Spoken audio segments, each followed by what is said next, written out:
Okay, this tutorial will walk you through the basics of Google Drive, file sharing, and then adding Google Apps to your Google account. So I'm going to start with this presentation on Google Drive and sharing. So Google Drive is basically a giant file cabinet in the cloud where you can store files. You can store non-Google files and Google files.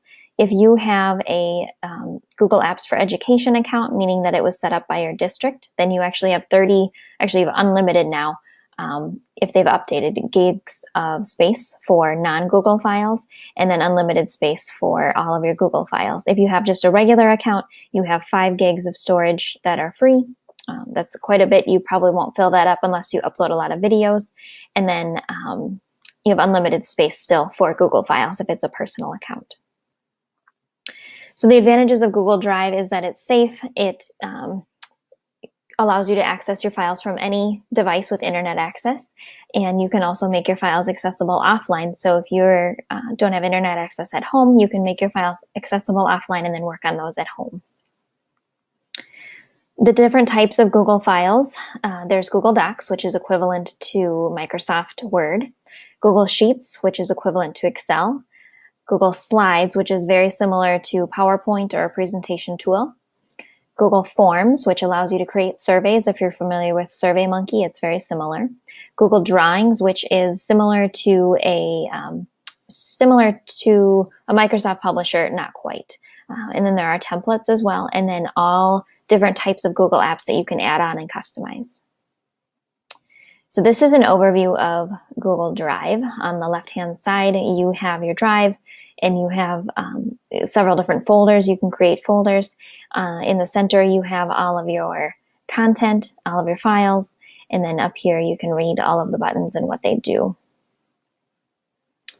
You have a My Drive, which are all the files that you own or that you've created, and then you have Incoming or Shared with Me, which is the files that other people have shared with you. You can organize your folders in My Drive. You can create folders and subfolders within that. You can color code your files and organize them that way. And I'll go over sharing when I pull up a file here. So here is an idea of what Google Drive looks like. So this is My Drive. And when I click on the little drop-down arrow to the left of My Drive here, you can see that I have a whole bunch of different folders. Those are also what is out here in the center component. And I've created everything in folders. That's how I like to organize it. If you just have loose files, then those will be listed that way as well. And I have, under the New button, I can create, and yours may say Create instead of New. Create is the old drive, New is the new drive. You can click New, add a folder. You can upload files from your computer. You can upload any existing Office files that you have. You can upload Smart Notebook files if you want, PDFs, any file you can upload into here. You can also upload an entire folder. So if you have a folder of lesson plans that you want to upload and save into Google Drive, you can select the whole folder and upload those. If I want to create a Google Doc, I simply click New, Google Doc. And right away, it will ask me to title the file. And if it doesn't ask you to title it, you can just click on the Untitled Document up ahead on the top left, and then you can name your file. When you're naming your files for me, please make sure you always include your last name somewhere in the title of the file. And then I can simply type. I can add comments to my writing, and I can make suggestions. So I'll show you the difference between those. There's a little drop down. Oops, I don't know how that video started playing. There is a drop down button next to More on the top right. Here you can, next to the pencil. Here you can select what mode you want to be in. So if someone shares a file with you, you can change to editing mode, suggesting mode, or viewing mode. By default, you're always in editing mode in your own files, but you can change to suggesting, and you can see that I can delete things. I can add my own content, and then the right-hand side of my screen, shows the suggestions that I've made. So if you are editing student files, you can use the suggesting mode, and then you can add a whole bunch of different comments, and then the student can come in and they can say that they want to either reject those changes, accept those changes, or they can ask questions. And they can type, and you can have a little chat window open there and go through those asynchronously or synchronously. So if you're online at the same time, that'll work, and if you're not online at the same time, that will also work. I can also add comments instead of just using that suggesting. So here I can add a comment, and it'll appear on the side and it'll highlight the content within the document. If I change to editing mode, then I can simply type and all of my text will appear without any indication of what I've added. If you go to viewing mode, that's just viewing. I can't make any changes at all in that mode, and then I'd have to go back to editing to make those changes. You can also go to File and see Revision History, and this will tell you all the revisions that were made. So this is when I started with a clean file, and then this is adding today, and it tells me the time that I've changed all those files as well. So if you have multiple users that are editing, or you have students working on a group project and one student tells you, I did all the work, they didn't do anything, you can go in and check the revision history and see which students actually contributed to that file and what they did. So it's pretty powerful in that capacity to use with students. And you'll see that everything was color-coded in green. If I had multiple learners, then it would be color-coded in different colors. All of the toolbars in Google Docs are very, very similar to those that are in Office. The skills are transferable. The items that I've shown you are the different features that it has for the collaborative aspect that are different than the traditional Word or Office files. So you can share a Google Doc in a couple different ways. If I click the big blue share button in the top right, then I can add users. So I could just type in someone's email address. Their picture would show up if they have a Google account, and I can give them editing rights. I can give them only commenting rights, or I can just give them viewing rights to be able to look at it.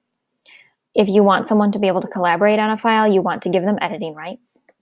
And then if I hit send, this will send and share that with that person. They'll receive an email. I can also add a note.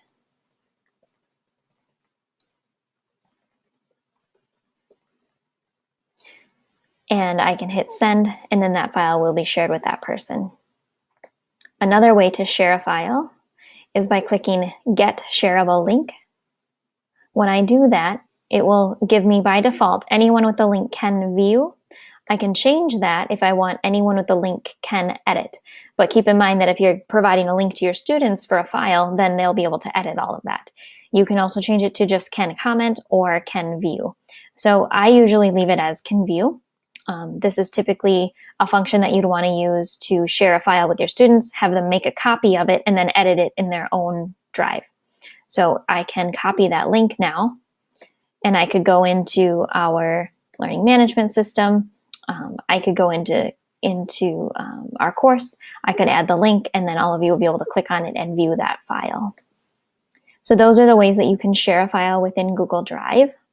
And then this file, of course, when I go back, will be in my drive. I can search for that. So I called it Shaw Sample. I can click on it, and it's right there. Okay. You can also create spreadsheets, Google Slides, and if you hover over more in your drive, there's also Google Forms. That's like the survey tool. I'm not going to go over that today. The Google Drawings is there, and my maps are there as well. Now down here, you'll see I have Desmos, GeoGebra, Lucidchart, LucidPress, MindMeister, MoveNote, PDF Merging, and a whole bunch of others. These are actually Google Apps that I've added on to my drive. So I'm going to show you how to do that. At the very bottom, you can click the gray plus button that says Connect More Apps. Excuse me. And go ahead and type in some of those names. And I would suggest LucidPress. And I'm just going to type that in and hit return. It'll say Get over here, and I already have it installed, so I don't need to install it, but you can install it. And then I would suggest Lucidchart. and hit Get next to that.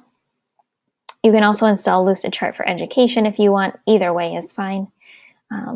There are some really neat math apps. Desmos is one that I like a lot.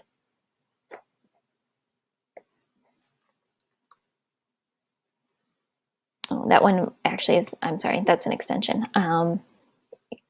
GeoGebra. And you can hit Get on that one as well. And then once you've added a couple of different apps, and you can just browse through there and search and find some different things that you'd like, go to New and More, and then you'll see those apps here. And I'm going to show you GeoGebra as an example, and I have to accept the user terms. Sometimes we have to agree to different things. And this app is actually a math app. It is a geometry app. It can be used with younger students as well, but I can use it to create shapes. Oops. So I can create a closed triangle, and it will actually give me the coordinate points for each of those vertices, and it will also give me the segment length. I can then highlight or select the angles, and I can ask it to measure angles. I can do a lot of different things in here. So this is just one example of a Google app. I can save this file and it goes back into my drive. So that's the nice thing about all of these apps, is that when you save them, they go back into your drive. So let me show you really quickly LucidPress. And these might be apps that you want to explore for your assignment this week. And this is actually a tool that you can use to create flyers, brochures, invitations, greeting cards, all sorts of different things like that. And you'll notice there's a banner on some of these that say premium, but the ones that don't have banners are free. So your students can use those as well and install the Google apps. They can create brochures or posters for school. There's a bunch of templates on the right-hand side you can select, and you can go through that. And it's basically just a web-based publishing editor. So it's pretty neat. You can just click and just start editing. So they're very simple to use. And they look professional. You can add your own pictures, images, anything that you'd like there. And then these also save to your Google Drive too. Okay, so that's a real basic overview of Google Drive. Let me know what questions you have.